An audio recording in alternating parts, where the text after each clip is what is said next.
How y'all doing today? Doing great, David. It's kind of humorous. This is always hope. This is always homecoming for me whenever I come back here. Excuse me. Last time talking to Joe a few days ago, talking about coming out again, I says, you know, they always hear the same old thing from me, and you will again today. My message doesn't change. What I do want to do is I want to share a couple pieces of information with you that I think is pretty interesting to start our day off. It's called the Global Village. What I'd like you to do is this. I would like you to imagine that if you could fit the entire world's population in a village and it represented 100 people, here's what it would look like. There would be 57 Asians, 21 Europeans, 14 Americans, North, Central, and South, 8 Africans. There would be 52 women and 48 men. There would be 30 Caucasian and 70 non-Caucasian. There would be 30 Christian and 70 non-Christian. There would be 89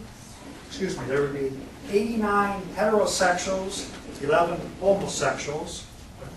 There would be 6 people of the whole earth of the 100-unit village that would possess 59% of the wealth, and they would all come from the United States of America. 80 would live in poverty. 70 would be illiterate. 50 would suffer from hunger and malnutrition. 1 would be dying. 1 would be born. And only 1 would have a university degree. So I think if you look at the world like this, I think you would understand that there needs to be a need and an acceptance, but I want you to consider the following. I want you to listen to this. If you woke up this morning in good health, you have more luck than 1 million people who won't live through the week. If you have never experienced the horror of war, the solitude of prison, the pain of torture, were not close to death from starvation, then you're better off than 500 million people. If you could go to your place of worship, not be assaulted, not be killed, then you're luckier than 3 billion people. If you have a full refrigerator, clothes on your back, a roof over your head, a place to sleep, you're wealthier than 75% of the world's population. If you currently have money in the bank, in your wallet or purse, you are one of the privileged few among the 100 people in the global village. If your parents are still alive and married, you're a rare individual. So the conclusion is this, and my comments are directed to this today, is that we collectively are blessed. Would you all agree with that? Yes. Now let's tell you how blessed you are. I interact with Joe, Richard, Kyle, the management team here on a regular basis. And my remarks today are about how blessed you are. And what I mean by this, is that you were chosen to be in these seats.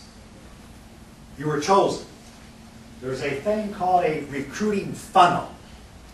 And what we do in the recruiting funnel, if we look at people who we think should have an exciting, rewarding career in real estate, and they come through this funnel and come out the bottom of it. And Joe and the management team interview and talk to those people, and they select them.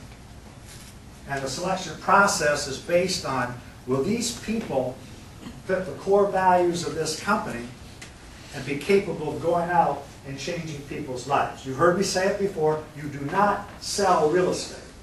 You change people's lives. And you got to get that. That's something that comes from here. Now, what you have to do is you have to get habits. And habits are based on knowledge, they're based on skill, and they're based on desire. The knowledge part is very simple. So what is it we do? When do we do it? Where do we do it? Why do we do it? Who do we do it to? The skill base is what I think, in my opinion, working with this young man 20-some years, is you have the, now hear this. I work with some big-time people in real estate. You have the finest skilled management team that you'll find in residential real estate. You're blessed because they understand that the sales transaction is holy. It's sacred because you're changing people's lives. And the real estate professional who's a specialist, what they do is they guide and they direct people using the art of persuasion to take action in their best interest. Now, I know I'm just positive Richard has covered it, but I want to review it today real quickly with you, the Reader's Digest version. What I'm going to share with you today is viewpoints treating you as business people who wear the label real estate specialists.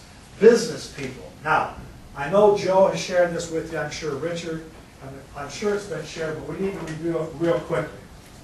The purpose of business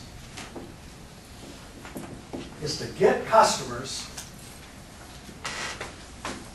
keep customers, and grow your market share profitably. Now, here's how this works.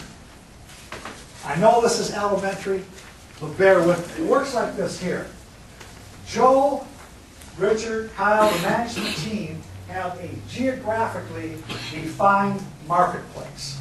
It has a north border, a south border, a west border, and an east border. What's the company objective for 2009? How many sides of business? Thank you. Now, those are in this area here, and they are called houses.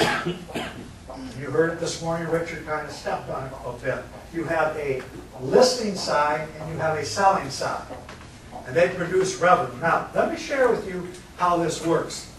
My good friend here, Vinny, have you been to Vinny's Pizza yet? You better get down there. Why don't you do me a favor? I want you to take 75 cents out. And then I'm going to take 30. Okay. This is $1. Here's how this business works. We go in this marketplace, define, to get customers, keep customers, and grow our market share profitably by getting listings and sales represented by revenue. Now, here's what happens. The revenue comes into the company. Joe takes the revenue. He has a cost of sale, labor cost. He has all the other pieces that go with that. He ends up, on average, with 30%, you get 75%. Now, I'm going to say this once, and I'll be back. I'm not done coming back to Allstars. I'll say this once. If you walk through this office and you see that contribution board and you do not have your name on it, you need to walk right around back, down this hallway, turn left, and go in the bathroom and throw up. Because there's only one way you can contribute to the real estate business as a real estate specialist. What is it?